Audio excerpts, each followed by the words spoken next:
Are most celebrities set for life financially? I also feel like that's another false narrative. I've been trying to say this, and I don't think people understand. I didn't understand when I was younger. I did not get it. You know, you see somebody on TV and then you think they're rich. It's not true. Fame does not equal money. It just doesn't.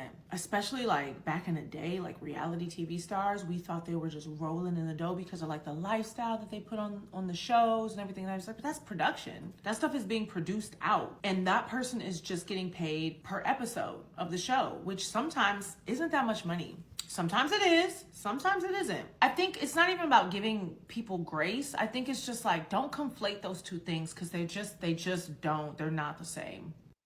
That's why it's so important not to be envious of other people's lifestyle, especially when you don't know what's going on in the background.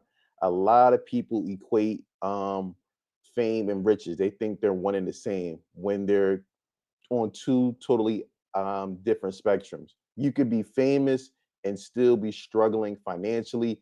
A lot of times, the artists sign bad deals where they're getting the short end of the stick, and after they pay their agents, pay taxes, and a host of all other bills that comes with being a celebrity, they're not left with much for themselves. Your perception of success and what success actually is are two different things.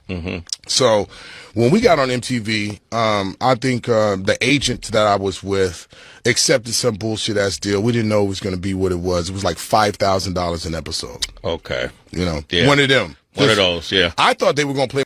And that's another thing. A lot of these celebrities have very bad management. A lot of these agents are secretly, in my opinion, working for a lot of these big corporations. A lot of these lawyers are working for a lot of these big corporations, and they don't really care about getting the artist a good deal. Play my music videos, but obviously they didn't. You know what I'm saying? Yeah. But let me tell you how scandalous it got. So we do this show. They put us on at 11 o'clock at night. It starts blowing up. They start moving us forward. So now we're part of this, like, we're with Punk'd. We're, prime time. Yeah, it's prime time. It's MTV, right? Again, I might be showing my age here a little bit, but let me know in the comments below if you remember Pimp My Ride and how huge that series was. Like, Pimp My Ride was big. So the fact that he was only getting paid $5,000 per episode, now to, you know, regular common folks like us, that sounds like a lot of money, but in reality, it's really not. And so they keep me as the host. And, you know, West Coast Customs is his own garage, and, you know, they don't want to negotiate with me, so we don't have any kind of strength or leverage, so they divided us, you know what I'm saying? So they were happy with what they were doing, and they didn't want to reveal to me what they were doing, and so I was just kind of stuck on my own, right? So they kept me in this little box, even though the what made the show was built on my back, right? You know what I'm saying? You made it popular. Correct. And so as things started going, you know, I was just like, I was not happy, you know what I'm saying? Because I'm not able to tour. I'm not able to go out and do other things to, you know, this is like a problem. So they keep like inching it up a little at a time, little at a time. And if you remember, that wasn't the big deal. I think where the coconut started shifting was, and you're gonna understand this. My deal with Viacom and MTV and Pimp My Ride was to get, you know, they knew they were paying me shit. So they was like, okay, you can get 15% of all merchandise and things, you know, like that you do, and they try to sweeten it, right? So fine print says 15% for that with anything that includes your name and likeness. With Pimp My Ride. Yes. Yeah. So first season, you look at the box, my face is on it. Every season after that, it's just a car. Look how slick that was. So they gave him, they knew that that $5,000 a month they was giving him was pennies to what they were bringing in. So they try to throw him a 15% of the merchandise, but only if the merchandise had his likeness. So after the first season, they removed this image from Pimp My Ride, from the merch, so he did not get that 15%. This is literally the definition when they say the devil is in the details. Wow.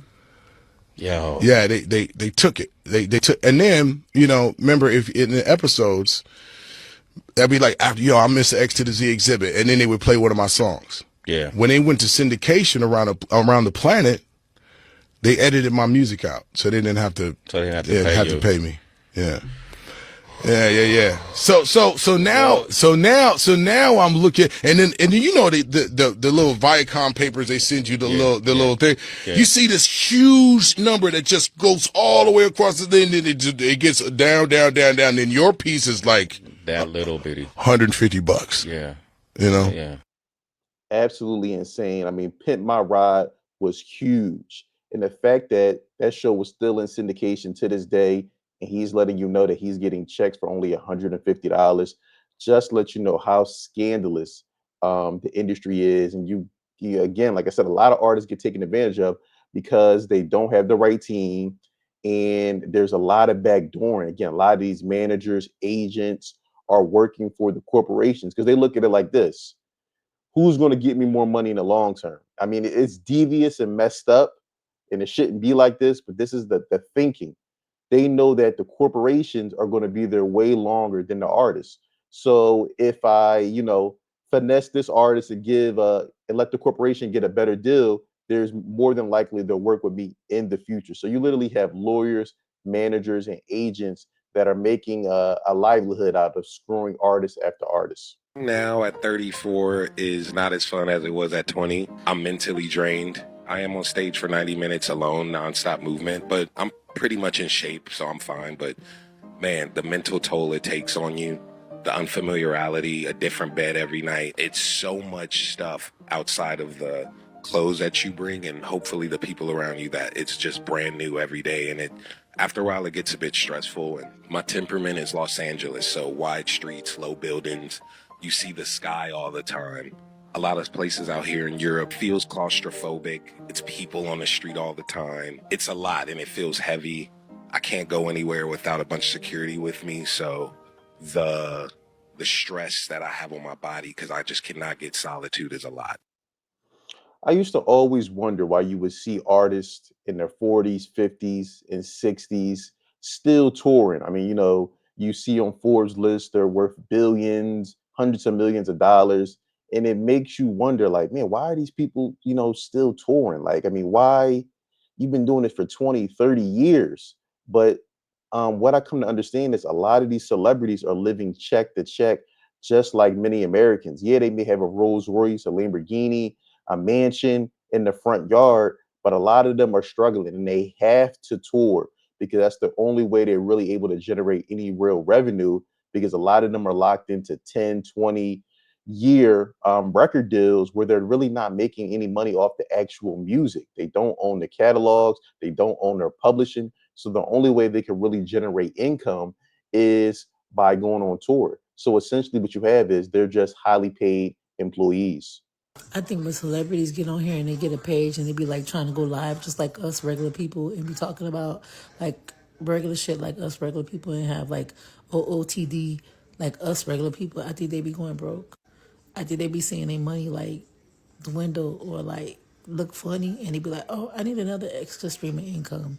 Let me get on TikTok. And I think because they know these celebrities, they don't get followers like real quick, so they don't have no problem getting into the creators program and they just be like going live and just making money.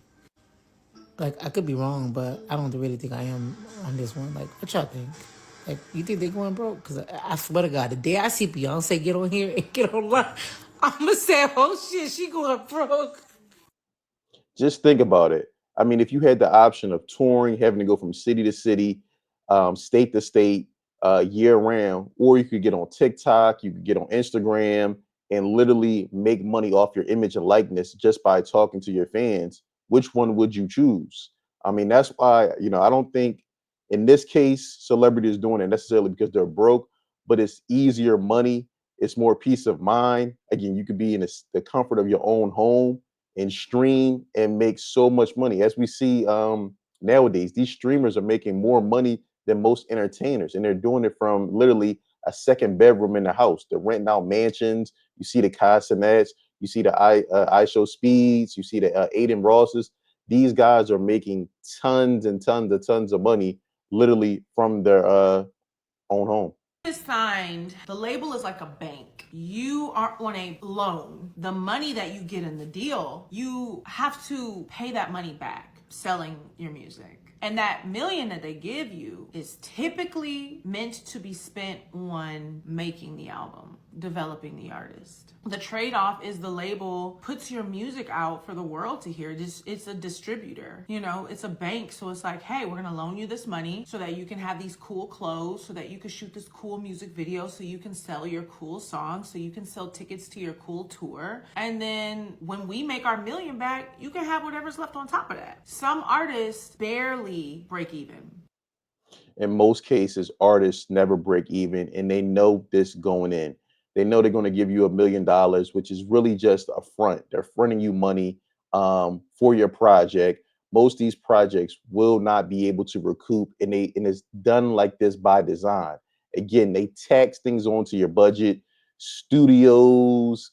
I mean, you think when you're flying private, transportation, security, all these things are coming out of your budget. The label is not doing this out of the kindness of their heart. It's all business. And a lot of artists don't understand that until it's really too late.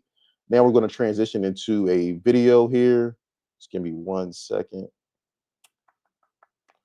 It's from the Fat Joe and Jadakiss podcast. And Fat Joe was really dropping some gems here. Long Beach, called in the girl that was in the Chronic. Yeah. She was singing that shit out there. Left Rose in the house, Long Beach. And I was like, yeah, you know, we just kept making her sing that, but Tupac pull up. My point is, he gets locked up. Let's just say the white people in the record label, no matter how much he was selling, no matter how much we seen him on TV, no matter what, they did not go in that bag to bail him out. This is the number. Just think about how big Tupac was, and the fact that he even would need his label to bail him out in the first place just goes to show a lot of these rappers and entertainers, yes, they may be famous, but they do not have the bank accounts to match. #1 rapper at the time. You couldn't escape Tupac. Tupac was on the news. He was on everything. He was selling so many millions of records. They did not bail this man out. It took Suge Knight to come from LA to bail out Tupac. That's how he got signed to Death Row, right? So if you think the record label's coming to bail you out, you know, I know they support you at the beginning or whatever. You got Lil Durk right now. Lil Durk is facing life. Right? If you think he's thinking, I don't know, man. God bless him if he's thinking the record label. Just, I don't know about none of that shit. But fast forward the times from Pac to Dirk. Dirk he's making mad off. He got mad. He's trying to put up mad M's, buildings, all. He's still, they're denying his bail thus far. And just think about it like this. Just imagine if the record label does step up and put up $1 million or $2 million to bail you out. Understand they're going to recoup that money with interest. So, I mean, yeah, it may be good temporarily. You get out on bail, but you're definitely going to be paying that for some time to come in the future. I didn't have that to put up. So, man, listen. Is it like a, it goes how you back, feel about that with the times? Because as big as Pac was, look, he should have had, you don't think he should have been able to get out without shit? It's back. It goes, he ain't have it. No, but you just said he was everywhere on the news. He was, but he didn't have that bag. He didn't have that bag or he would have bailed himself out. He didn't have the money to bail himself out. Sometimes we living day by day. We just living by different. Yeah, that's what I'm saying. Why is it fucked up situation? Because Dirk got the money and he can't get out. You think you check the check? You working every day, check the check. We check the check. If we buying $300,000 watches, homes, and everywhere, we check the check. That's why you got to keep working. That's why you got to keep working. Everybody is so rich, then why they fucking still working? You gotta fucking work. Yeah. When I see Smokey Robinson and all the motherfuckers still at Vegas and Lionel Richie, going. I just seen Rod Stewart about to do something. He 180. Fat Joe dropping a lot of games. Again, you see these guys in these situations 70, 80 years old. Ain't no way in the world you telling me you've been in the music industry 30, 40 years and you still got a tour at 70 and 80. I mean, I understand you may love your craft, but I mean, come on. You ain't trying to get up there and be going from city to city, tour to tour, having to wake up early, do press runs, interviews, going through dance rehearsals. I mean, at 70, again, a lot of these celebrities' money is not right. Again, they have the fame, but just like with anything, if you don't have proper money management, you've signed by bad record deals, you'll be in a situation where you'll be working literally till you're dead or touring until you're dead. All right. So what does that mean? Does that No, mean it's- that they love to do it's it, a or does beautiful- it mean it's like you both. gotta pay the bills? Yeah, you got You bills got to kids pay. in college. You got all type of Shit going fucking on, yeah. mortgages. You got car notes. You got shit like, I mean, guys 80 years old still performing, touring. I mean, just 2 days ago was Patti LaBelle. Yeah, my She's mom. I would have went. Yeah, for my that. mom in the win. I was in Vegas stuck. I had a show. Patti LaBelle, my girl Stephanie Mills, Gladys Knight, Shaka Gladys Khan. Knight, Shaka Khan. Come on, that's Yeah. a must-see Yeah. TV. Yeah. But either they for the love and the passion, or they still got to get the money to pay these bills. We're going to end it right there. But let me know what you think about Fat Joe's comments. I think he was giving a great insight into the music industry. Do you believe they're doing it for the love of their craft or because they need to keep the lights on due to a high-level lifestyle that they're living? Let me know in the comments below. I look forward to hearing from you. Don't forget to like, subscribe, and share.